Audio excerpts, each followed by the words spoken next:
नमस्कार बंधुगण। आज वीडियो बहुत किसी इम्पोर्टाट अनुचिंता गुड़िक अच्छी जहाँ आपण जीवन में बहुत कम आसो। वीडियो जमा भी स्किप करंतुनी, पूरा देखंतु। जदि घर पाखरे बिलेई उच्च स्वर में कांदिबार शुणा जाए तेबे अशुभ होता है एवं आगामी दिन में कौन दुखदायक घटना घटबार संकेत होता है। जदि घरे ठाकुर को आरती करने समय अचानक बिना कारण आरती लिभि जाए तेबे अशुभ होता है एवं आगामी दिन में खराब समय आगमन होबार संकेत होता है। जदि घरे काच जिनिस बारंबार भांगे तेबे अशुभ होता है एवं घरे कौन दुखदायक घटना घटवा सहित परिवार लोकों मध्य मनमालिन्य देखा देबार संकेत होता है। जदि आपणको कौनसी सुना जिनिस हजि जाए एवं जेते खोजिला पर भी मिल न थाए तेबे अशुभ होता है। ता सहित आगामी दिन में कौन आर्थिक समस्या देखा देबार संकेत होता है। जदि घर को कौन दिन तेमेणी चढ़ई प्रवेश करे किंबा कौन लोकों मुंड पर बुली जाए तेबे अशुभ होता है एवं आगामी दिन में कौन बड़ समस्या देखा देबार संकेत होता है। जदि घरे लगी तुलसी गछ अचानक सुखी जाए किंबा झाउली जाए तेबे अशुभ होता है एवं अति निकट में खराब समय आसबार संकेत देता है।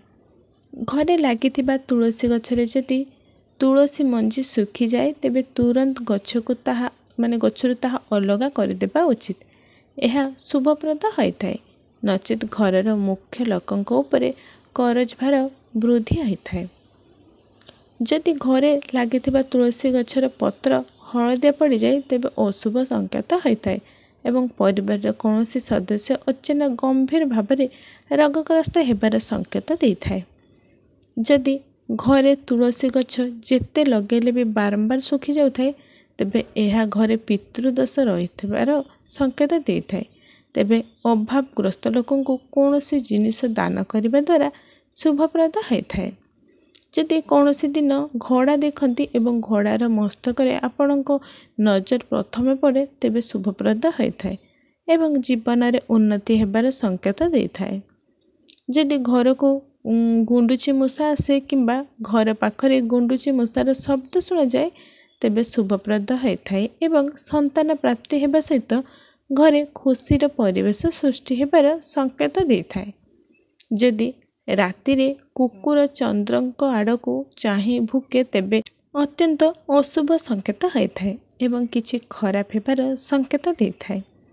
जदि कौन दिन माटिया रंगर मूषा देखती तेबे अशुभ होता है एवं किछि खराब होबार संकेत देता है।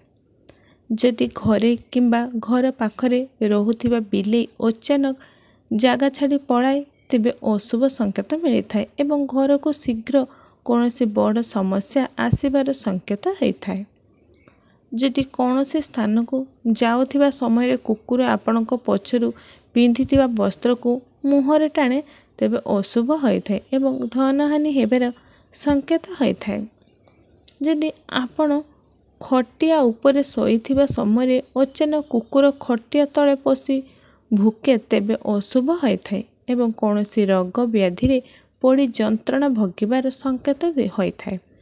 जदि कौन स्थान को जाउथिबा समय कुकुर कामुड़ा कामुड़ी हेउथिबार देखती तेबे अशुभ होता है एवं कहा सहित कलह माने देखा देबार संकेत होता है।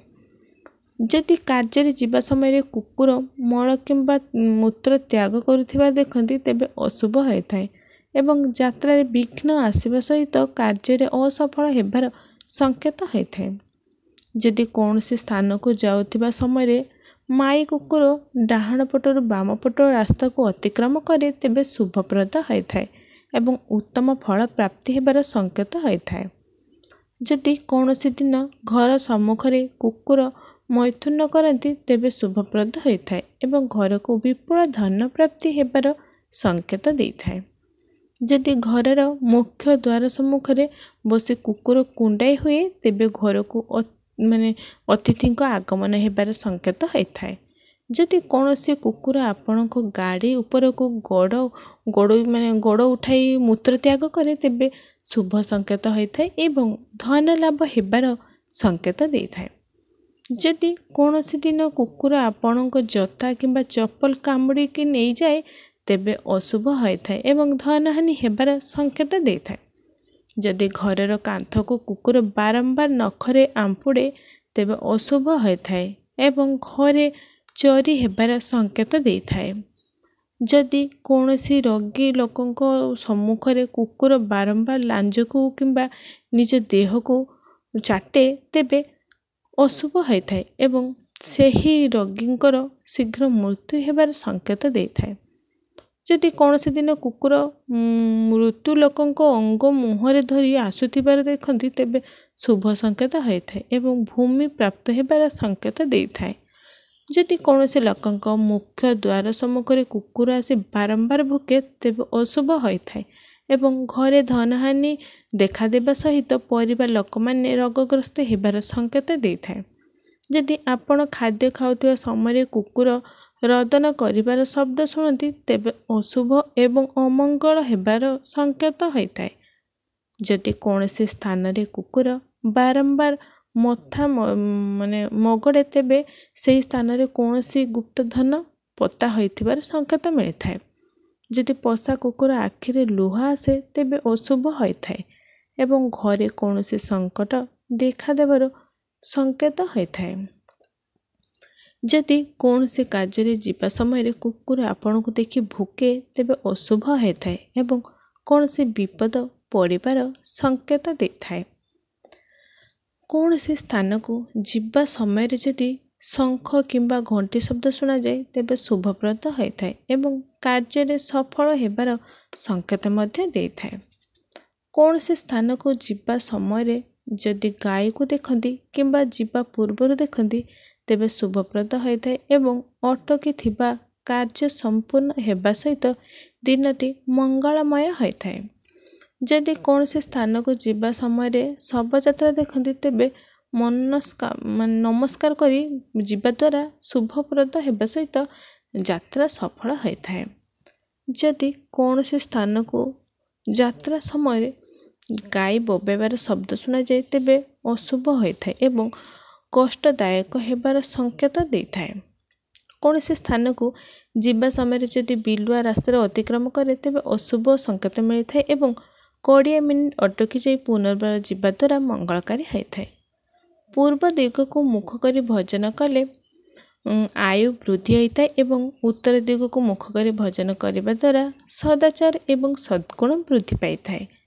पूर्व दिग को मुख करी भजन करने द्वारा रोग एवं मानसिक चिंता दूर होता है ता सहित शरीर को शक्ति प्राप्त होता है। जदि परिवार कौन से व्यक्ति अधिकांश समय रोगग्रस्त होइथांती तेबे नियमित भाव में पूर्व दिग को मुख करी भजन करने द्वारा शीघ्र सुस्थता प्राप्त करिथांती। उत्तर दिग को मुख करी भजन करने द्वारा मंगलकारी होता है ता सहित धन विद्या एवं आध्यात्मिक शक्ति प्राप्त होता है। आज एतिकी। जय जगन्नाथ।